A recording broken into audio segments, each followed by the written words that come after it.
और मेरे प्यारे देशवासियों को एक बहुत ही अहम अपील करने आया हूँ। हम सभी जानते हैं कि दिल्ली पहले स्वच्छता का प्रतीक मानी जाती थी। दिल्ली अपनी संस्कृति के लिए मानी जाती थी।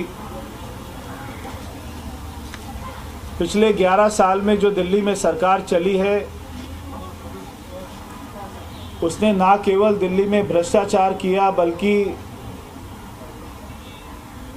दिल्ली को पूरी तरीके से बर्बाद करके रख दिया। सारे दिल्ली वासियों को अपने माया जाल में फंसाया, तरह तरह के झूठ बोले, तरह तरह के प्रलोभन दिए, और ये सेम काम उन्होंने सारे झूठ बोल बोलकर पंजाब में भी सरकार बना ली है। आज दिल्ली भी बर्बाद हो गई है, पंजाब भी पूरी तरीके से बर्बाद हो चुका है। आज मैं सारे देशवासियों के सामने मेरी विनती रखने आया हूं। सारे दिल्ली वासियों के सामने मेरा हाथ जोड़कर प्रार्थना रखने आया हूं कि आपको दिल्ली को बचाना होगा। 11 साल में यमुना की जो हालत है, आज वहां पे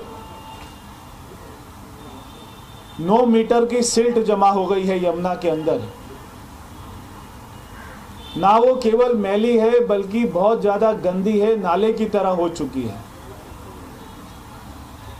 हम देखते हैं कि पूरे दुनिया में जहां पर भी रिवर होती है, वहां पे आसपास में पूरी कंट्री बस जाती है, शहर बस जाता है।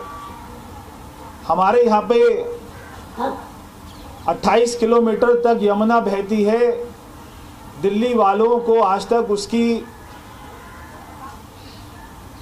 कोई भी महसूस नहीं हुआ कि दिल्ली में यमुना है, दिल्ली में रिवर है।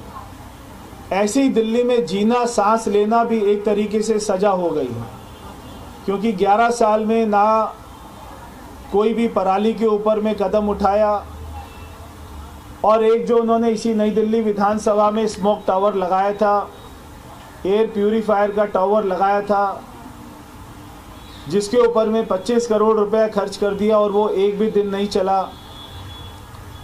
इसके बाद में दिल्ली में जब कोविड था, दिल्ली में 28,000 मौतें हुई। 28,000 मौतें जब हो रही थी, उस समय दिल्ली का बादशाह, दिल्ली का शहंशाह अरविंद केजरीवाल, वो अपना शीश महल बना रहा था। जब सारे दिल्ली में लोग उनसे हॉस्पिटल मांगते थे, तो वो शराब के ठेके खोल रहा था। ना लोगों को साफ पानी मिला, ना लोगों को फ्री की बिजली मिली, ना हमारे युवाओं को रोजगार मिला, ना सारे झुग्गी वालों को फ्लैट मिला, ना घर मिला, ना हमारे दिल्ली वालों को पब्लिक ट्रांसपोर्ट सिस्टम मिला। कोई भी काम नहीं हुआ। ये आए थे दिल्ली की सेवा करने के लिए, मगर जैसे दिल्ली के मुख्यमंत्री बने, ये उसके बाद में बनारस चले गए प्रधानमंत्री जी के सामने चुनाव लड़ने के लिए। पूरे देश का दौरा करते रहे टीएमसी के साथ में, तमिलनाडु में, पंजाब में। केवल उन्होंने दिल्ली की चिंता नहीं करी, और एक भी डिपार्टमेंट आज तक अपने पास में नहीं रखा। आज वो दिल्ली को फिर से लूटने के लिए निकले हैं। अरविंद केजरीवाल जी सुबह शाम, और उसकी सारी जो भी झूठे लोगों की फौज है, वो सुबह से शाम तक केवल झूठ बोलते हैं, झूठ के अलावा कुछ नहीं बोलते। चाहे उन्होंने मेट्रो में जो कल बात करी, वो भी एकदम झूठ है। चाहे उन्होंने साफ पानी, बिजली की बात करी, दिल्ली में किसी को नहीं मिलता है, किसी को, यानी कि किसी को नहीं मिलता। ये केवल दिल्ली की जनता को भ्रम है, और सारी दिल्ली की जनता की उनके दिमाग में ये रहता है। जमुना पार वाले सोचते हैं कि नजफगढ़ में मिल रहा होगा, नजफगढ़ वाले सोचते हैं शालीमार बाग में मिल रहा होगा। सारे दिल्ली को आपस में भ्रम है कि किसी ना किसी को तो मिल रहा होगा। जब अरविंद केजरीवाल एक दिन में 1000 बार बोलता है, तो कहीं ना कहीं तो मिल रहा होगा। मगर आज मैं सारे देशवासियों से ये अपील करना चाहता हूँ, फिर से दिल्ली में एक बार झूठा, एक बार फिर से धोखेबाज व्यक्ति दिल्ली को लूटने के लिए निकला है। मैं सारे देश से ये अपील करना चाहता हूं कि आपको और मैं इसको कहता हूं धर्म युद्ध है। ये जो बार बार जब भी चुनाव आता है तो चुनावी हिंदू बन जाते हैं अरविंद केजरीवाल, और सभी को आपस में धर्म में आपस में बांटना, जातियों में बांटना, प्रांतों की बात करना।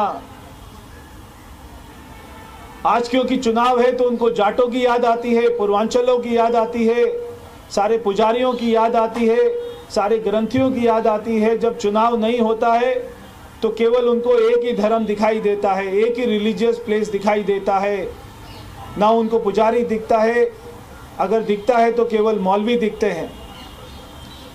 चाहे उनके स्कूल हैं, वो बार बार कहते हैं हमने वर्ल्ड क्लास स्कूल बनाए, मगर ना तो मुख्यमंत्री का बेटा, ना दिल्ली के किसी मंत्री का बेटा, ना किसी